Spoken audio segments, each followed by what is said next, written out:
ప్రభు మమ్మల్ని ఏర్పరచుకున్నాడు, ప్రభు మమ్మల్ని రక్షించినాడు. మరి మనం చేసేది ఆ చిన్నది ఆ సువార్త చెప్తే ఇప్పుడు కథ చాలా మందికి తెలుసు.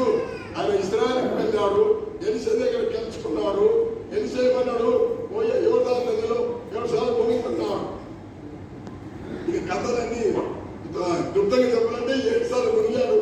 పైకి వచ్చే వరకు మొత్తం బాగా అయిపోయినాడు. ఆ బాబా ఎంత సంతోషమో. మరి ఎందుకని ఎలిసే దగ్గరికి పోయినాడు. ఎలిసే దగ్గరికి పోయి ఆయన సాక్ష్యం ఇచ్చాడు. ఆ సాక్ష్యం అందరూ విన్నాడు.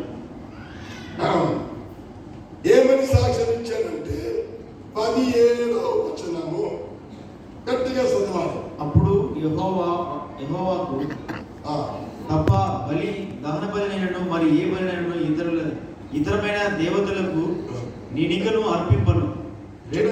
మళ్ళా ఒకసారి అప్పుడు ఈ నామాను అంటున్నాడు.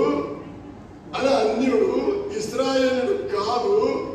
ఆయన ఇప్పుడు ఏమని సాక్ష్యం ఇస్తారంటే యెహోవాకు తప్ప ఏ దేవతలకు కానీ ఎవరితే కానీ ఇంకా నేను బలి అర్పించాను. Is God. సేనాధిపతి అయిన సెంచురియన్ పెద్ద సేనాధిపతి అంటే రాజు దగ్గర ఏముండదు, అంత ఫీలే. Is a king. ఏమంటున్నాడు? యెహోవా దేవుడు తప్ప దేవుడు లేడన్నా. ఎవరు నేర్పించినారు? ఏ కాలేజీ నేర్చుకున్నాం? ఎక్కడ విన్నాం మెసేజ్? మనం 100 మెసేజ్ వింటాము, హృదయం కదలనే కదా. ఒకటే చిన్న మెసేజ్, అది బతికే బాయి. ఒక్క చిన్న మెసేజ్, యెహోవా దేవుడు తప్ప. మళ్ళొకసారి చదవండి గట్టిగా. అప్పుడు యెహోవాకు తప్ప. అప్పుడు సేనాధిపతి ఏమంటున్నంటే యెహోవాకు తప్ప దహన బలినైనను మరి ఏ బలినైనను ఇతర దేవతలకు నేను అర్పింపను. What a decision.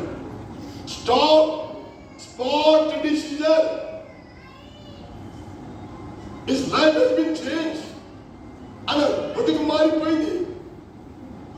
దానికి కారణము ఎవరు?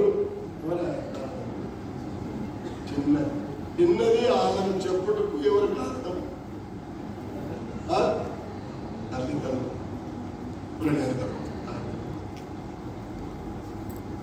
కొంతమంది ఇప్పుడు కాదులే, పాతకాలంలో